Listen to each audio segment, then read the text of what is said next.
foi útil, se nos ocurriu que era ver algo así como que vimos, e entón retrasamos, pero avanzamos, creo eu. Avanzamos en conocer, entender e transmitir. E ahora, si somos, digamos, precisos na intervención de cada un dos tres, a idea era que interviramos Xavier, un pouco do bando da economía, Rafa do bando da enxeñería e eu do bando da historia, para reler os obxectivos que están escritos no proxecto de rede, que xa está definido de alguma forma, relelos na clave do que xa vamos a ver incluso. E entón, se falamos 10 minutos cada un seguido, eu modero un pouco e logo discutimos. Gracias. E logo discutimos e ordenamos. Porque hai unha cosa importante que vamos a ter que facer e que alguén ten que facer agora mesmo. Nós estamos grabando, estamos documentando e vamos a editar e minutar para saber, digamos, para ter memoria do que fixemos. Pero na intervención que vamos a facer agora, eu creo que sería bon que alguén se encargara de, digamos, ir facendo un guión daquelo sustancial do que vamos a decir, non, porque está escrito, non, pero sino que vayamos concluindo de alguna forma. Unha parte podo facer eu, pero se alguén me axuda, mellor. Quen ten espírito de notario? Sí, falo ti. Sí, porque é importante recoller. Bueno, non sei se este nivel descriptivo chega. Tanto... No, para ahora fai falta un pouco máis, tal vez. Vale. Bueno, pues empezas. 10 minutos, cada unha. Sí, más o menos. Como indico aí, é unha serie de reflexións que quero introducir para tratar de responder, en parte, ao menos, a ese primeiro obxectivo que é de que xeito podemos construir ou encontrar elementos que nos permitan definir unha agricultura orgánica tendo en conta os condicionantes ambientais, non? Creo que é así máis ou menos como está escrito nese primeiro obxectivo. Entón, son unhas reflexións desde o punto de vista da economía ecolóxica para tratar de introducir algúns argumentos, non? Para debater. Introducín aquí este dibuixo dese señor tan famoso que di os señoritos non lles gusta a choiva e outro di, pero gustan as patacas. Entón, bueno, non ten moito que ver ou ten pouco que ver co que vamos a contar a continuación, pero si algo, non? Ben, eu creo que temos unha dotación que consiste en ferramentas analíticas como as que describimos pola mañá, que nos permiten interpretar ou nos permiten describir.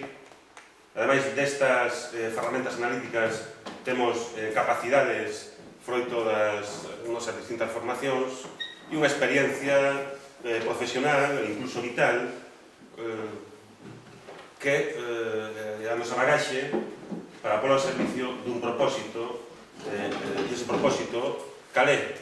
Bueno, pois a rede o que pretende é contribuir desde distintos ámbitos a definir sistemas agrarios rurais, non? Nesta diferenciación que comentábamos pola mañá, sustentáveis, e a sustentabilidade para ese propósito que perseguimos entendemos, porque aquí hai que andar con pés de chumbo, porque a sustentabilidade, ou máis ben o desenvolvimento sustentable, é unha etiqueta excesivamente común e ás veces pouco definida, que está sendo utilizada por todo o mundo para aparecer diante da opinión pública ou na academia como posuidor dunha perspectiva alternativa que moitas veces disfraza nada máis que as mesmas posicións de sempre, pero con un calificativo aí que non elimina os elementos máis estruturais, non? Entón, eu creo que é mellor falar de sistemas agrarios sustentáveis, ese é o noso propósito, tratar de definir sistemas agrarios sustentáveis, e a sustentabilidade entendemos desde o punto de vista ambiental, social e económico, non? Algo bastante complexo, difícil de medir, etc., pero que creo que pode ser un elemento para que nos pode axudar neso que perseguimos.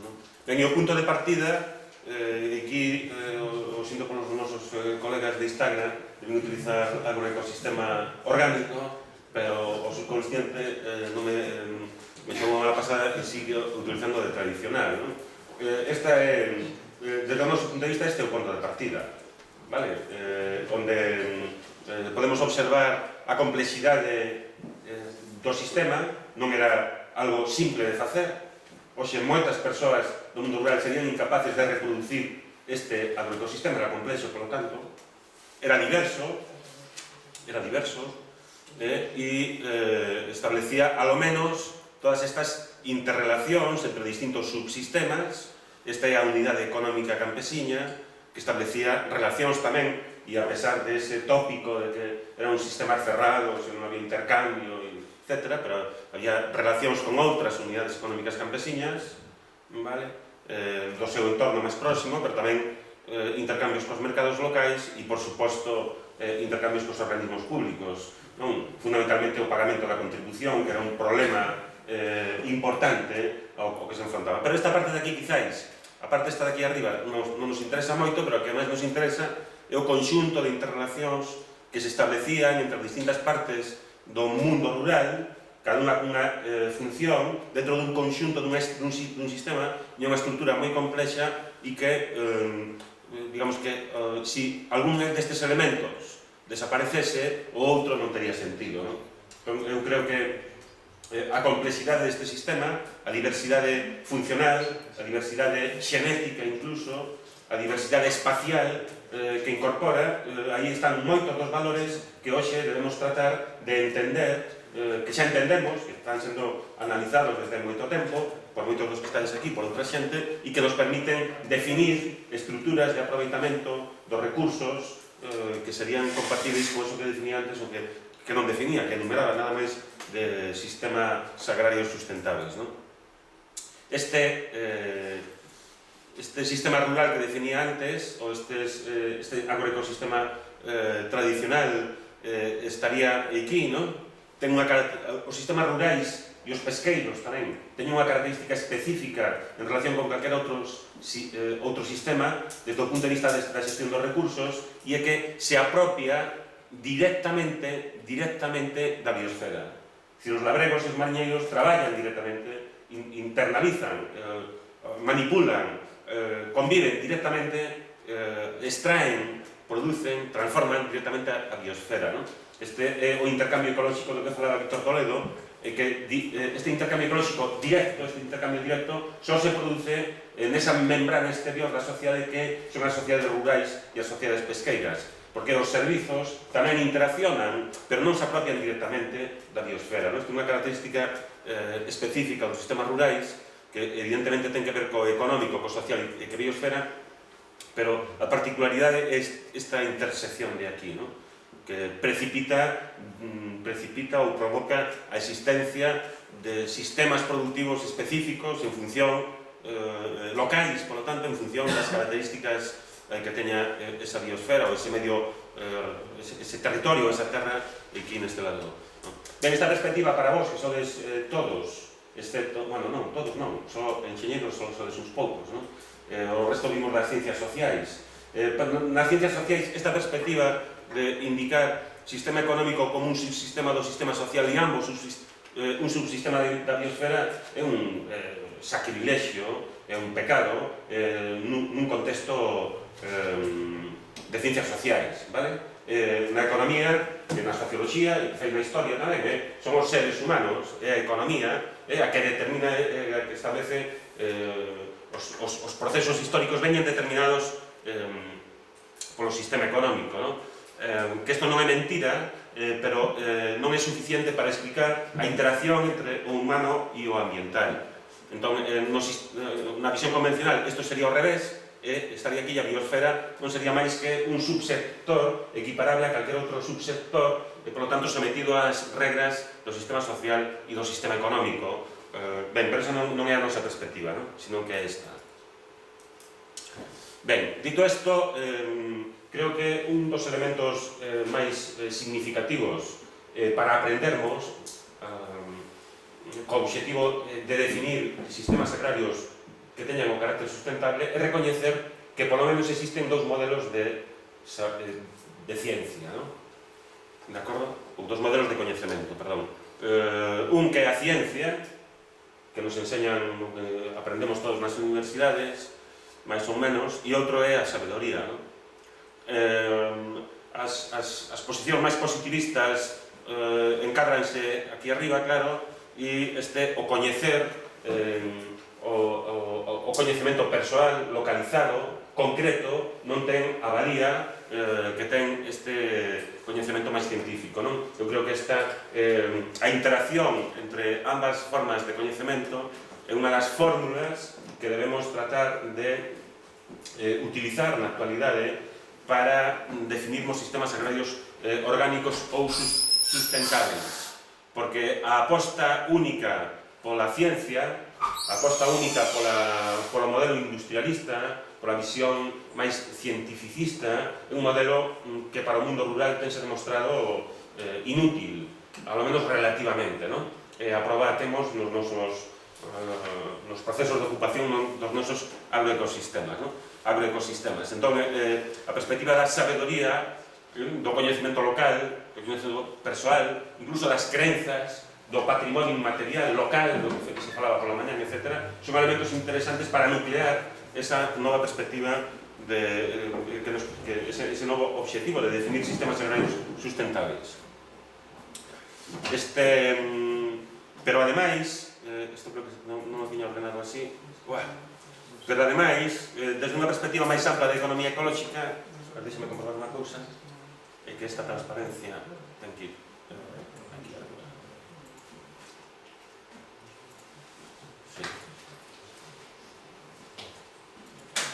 Sí. Vale. Nese modelo onde a sabedoría, onde o coñecer é importante, eu aquí puxen algúns exemplos que manexamos, son exemplos algúns non propios de aquí, pero que os podríamos encontrar de aquí tamén, de como de xeito tradicional se foron resolvendo, a través do coñecemento, da sabedoría, se foron resolvendo os limitantes ambientais os que se enfrontaron no pasado os labregos e as labregas, que son, por lo tanto, son unha proba de que si existen, si posuían ou si temos elementos, capacidades para podermos resolver a través deses coñecementos tradicionais limitacións como, por exemplo, limitacións ambientais como a existencia de espazo limitado ou o feito de que existan pendentes, que inviabilizarían o cultivo. Sin embargo, temos solucións para tratar de controlar a erosión, conservar a agua, e estamos situados nunha parte do territorio onde o podemos encontrar, terrazas, socalcos, etc., que son unha proba de ese coñecemento tradicional aplicado para resolver limitantes ambientais, ou as incidencias das pragas, como resolvemos as incidencias das pragas na agricultura cientificista, na agricultura da Revolución Verde, resolvese a través de praguicidas derivados dos combustibles fóseis vendidos por unha multinacional que teñen incidencia, que si controlan a praga no curto plazo, pero que teñen unha serie de externalidades. Ben, pois tradicionalmente tamén había mecanismos para poder corrixir a incidencia das pragas, como por exemplo a sobresementeira. Se nós sementamos en doses superiores, non importa que unha parte do cultivo ou da colleita desapareza, porque esa outra parte pode permanecer, ou o uso de variedades resistentes, que muitas veces nos pasa inadvertido como unha estrategia de resistencia, pero no momento en que unificamos as variedades como consecuencia do predominio da Revolución Verde, estamos perdendo unha das capacidades máis importantes existentes para loitar contra esos problemas que é a biodiversidade, ben, etc. Pero non só o coñecemento tradicional, senón que desde a cosmovisión, senón que podemos albiscar que existen un conxunto de regras adicionais que nos permitirían definir estrategias de apropiación dos recursos rurais que foran sustentáveis desde o punto de vista social, económico e ambiental. E algunhas delas son estas que aparecen aquí, que non vou a explicitar, non? Hanse de excluir, por exemplo, hanse de excluir os procesos que xeren sustancias non biodegradables. Ou isto que dicía este famoso biólogo Barry Commonwealth, de que a natureza é moito máis sabia do que somos nós. E a natureza rexeitou no proceso evolutivo que de milenios, a natureza rexeitou os TCCs, por exemplo, non hai ninguna molécula na natureza non encontramos ninguna molécula onde o cloro e o flúor e o carbono estén xuntos. Por lo tanto, non hai ninguna enzima que metabolice esa sustancia que nos producimos químicamente. Entón, por que non vamos a facer caso á natureza? A natureza nos ensinou que non há lugar no proceso evolutivo a esa sustancia. Entón, hai procesos da natureza, a natureza como moito máis sabia que a nós, temos que ser capaces de aprender deses elementos para podermos definir estrategias de reproducción que encaixen na sustentabilidade. Ou temos que tratar de facer, as anteriores son propostas máis tecnolóxicas, estas son propostas máis sociolóxicas, pero que, sen dúbida, tamén as podemos encontrar moitas na configuración social, cultural e política da sociedade tradicional. Facer a ciencia coa xente, e non a ciencia... Aquí o noso compañero Tito escribiu ese libro tan magnífico que Labregos con ciencia, xogando coas palabras e tratando de chamar a atención sobre os dous ámbitos da ciencia e da conciencia. Entón, o que se pretende desta perspectiva é facer ciencia non para a xente, paradigma positivista, senón ciencia coa xente, que é ben distinto. Aquí hai un libro que para mí resultou xa en moitos anos moi importante para poder aprender isto, que é o de a epistemoloxía política de Funtovich e Rabe, que nos permite topar este principio. Que se nos paramos, se nos detemos un pouco, e despois quizás allá isto, se nos detemos un pouco, o podemos encontrar isto, algúns elementos deste paradigma nas relacións sociais do mundo tradicional. O mundo tradicional era un mundo bastante cooperativo, bastante asociativo, bastante comunitario. Vimos agora estamos nunha superficie comunitaria, onde a propiedade era comunitaria e a xestión era comunitaria. Por lo tanto, era a comunidade, era a comunidade que tomaba as decisións, explícita ou implícitamente, máis ou menos democráticamente, pero non era un señor, non era un científico, non era un técnico, era a comunidade. Isto é un deses elementos. E o de, a mí gosto moito desto, da necesidade non de buscar a verdade, senón de reducir os nosos niveis de ignorancia. Temos que conformarnos con reducir a nosa ignorancia. Sei que isto ás veces non se entende moi ben, pero despois, se tal, o volvemos a comentar. E o mercado debemos velo como un medio e non como un fin, tal e como está plantexado na actualidade. Bueno, entón, pensando no mundo rural, todo isto anterior se pode concretar na necesidade de establecermos que, máis que o crecemento económico, máis que o crecemento do Produto Interior Bruto, máis que as taxas de productividade, un obxectivo social debería ser este, o desenvolvemento comunitario e local. Debemos buscar alternativas para o desenvolvemento comunitario e local. Isto, que evidentemente isto contribúe na suma global ao crecemento económico ou non, pero que é unha perspectiva totalmente distinta, de tratarmos de que a nosa actividade política, social, económica contribúa ao crecemento económico, que demandemos como unha exixencia o crecemento económico, como unha necesidade, a exixirmos o desenvolvemento comunitario e local. E que ao mesmo tempo podemos entender como unha exixencia da democracia. Non hai democracia se a democracia non é todo o boa, todo satisfactoria que sería se non hai desenvolvemento comunitario local, como non hai agora, porque agora está un desenvolvemento fundamentalmente urbano, concentrado en algúns lugares, e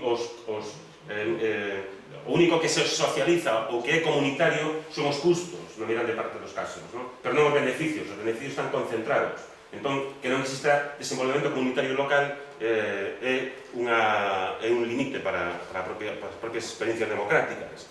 E despois, isto me parece moi importante, e tamén que ten raíces no propio desenvolvemento do agroecosistema tradicional, é a intensa participación social debidamente informada é unha condición suficiente para a reconducción dos modelos productivos, dos modelos de consumo, non?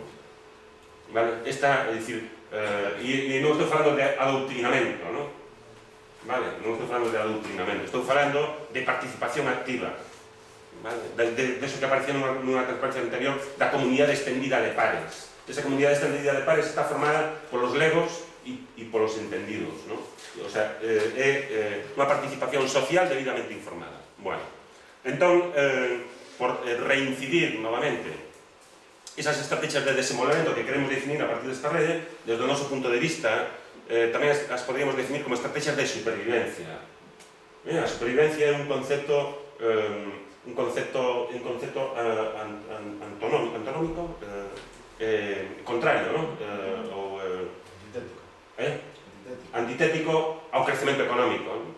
Dicir, nunha sociedade moderna como a nosa, bueno, hoxe, se falamos de supervivencia, quizás incluso nos entenden, porque nun contexto de crise, de desemprego, como o que estamos. Pero hai 10 anos, falar de supervivencia en sociedades que estaban crecendo un 3, un 4%, que tú estás, vai a vivirte debaixo dunha ponte, ou ponte un taparrabos, ou dicir, non? Pero desde unha perspectiva máis ampla, estou seguro de que podríamos discutir sobre isto, e o que precisamos realmente son estrategias de supervivencia para que esa paisaxe que estábamos vendo antes non desapareza.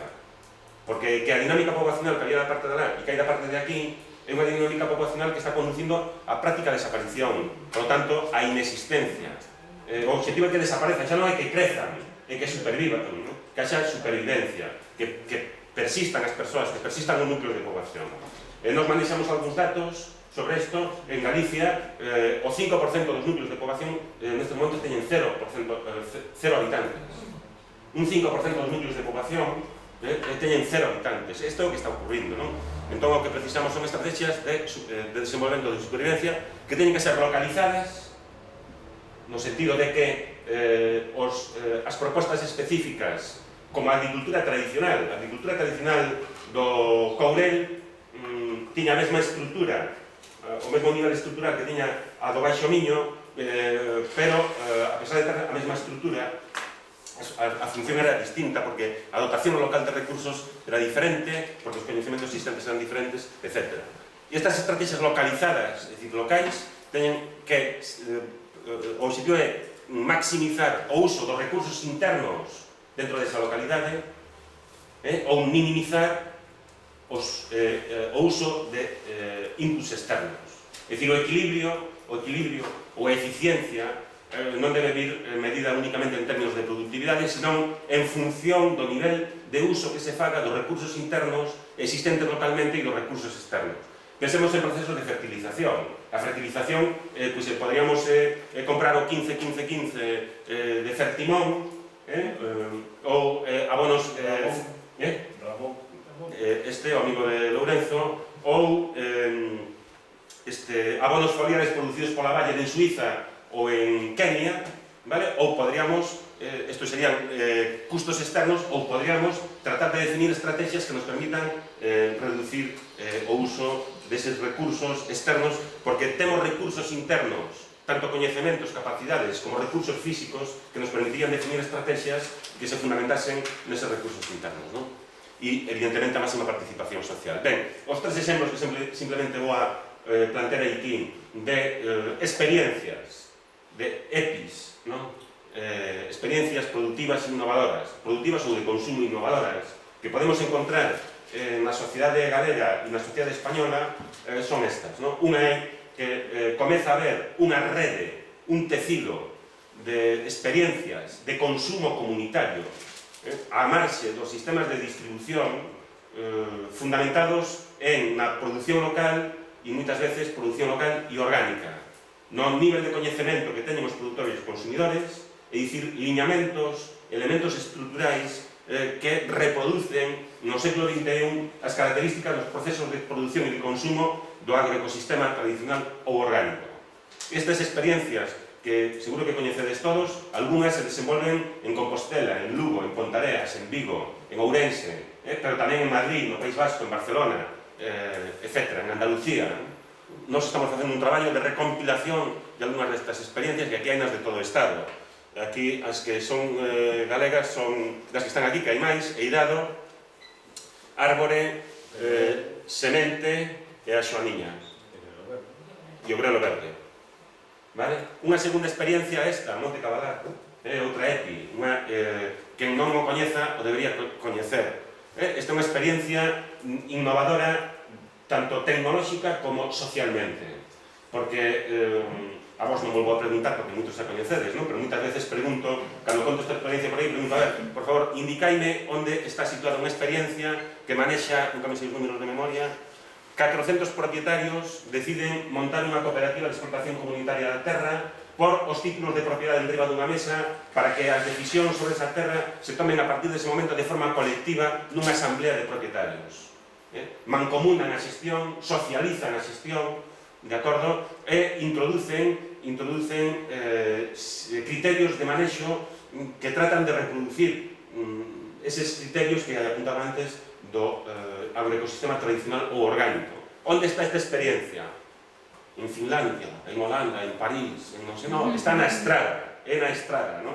Pois aquí ao lado, a 30 km de Santiago de Compostela, foi posible pôr en marcha esta iniciativa que nestes momentos ten cabras, ten poltro, o sea, cabalos pura raza galega e poltros, ten dúas razas de vacas autóctonas, ten plantacións de frondosas e manexa prados e pastos de forma sustentable. Esa experiencia temos aquí, temos que aprender dela para poderla reproducir. Ben, e finalmente, unha que xa é moito máis histórica, que é Berín Biocó, que nos, unha parte do noso grupo conoce moi ben, e esta é unha experiencia onde un grupo de gandeiros individuais decide cooperativizar, mancomunar, asociar esforzos para poder vender, para poder adquirir insumos e para poder vender a súa carne de forma cooperativa, ¿no? Esta característica da cooperación, unha característica fundamental do sistema agrario tradicional e que debemos loitar para rexeitar esa percepción totalmente equivocada de que o galego é individualista, de que o galego do medio rural só mira para o seu embigo. Eso é totalmente falso, porque hai 30, 40 anos tiñamos un montón de estructuras sociais donde a cooperación e a axuda mutua e a colaboración, etc., estaban moi presentes. Ben, pois nós o que temos que ser capaces desde esta rede, desde o noso traballo científico, de recuperar eses valores e sermos capaces de colocar no mercado local ou en calquera outro. Nós pensamos primeiro no mercado local carne, neste caso carne de alta calidade, como é a que fan 11 gandeiros no 98, agora son 14, 1.500 reproductoras de 2.500 hectáreas e 750 becerros ao ano que comercializan esta xente agrupada fundamentalmente no Oriente Ourensán. E, bueno, isto son unhas das ideas que quería plantear. Deixa a imaxe que gusta moito. Non, a imaxe moito tamén. Fades vos. Esta. Cortiña. Vamos, El preparou...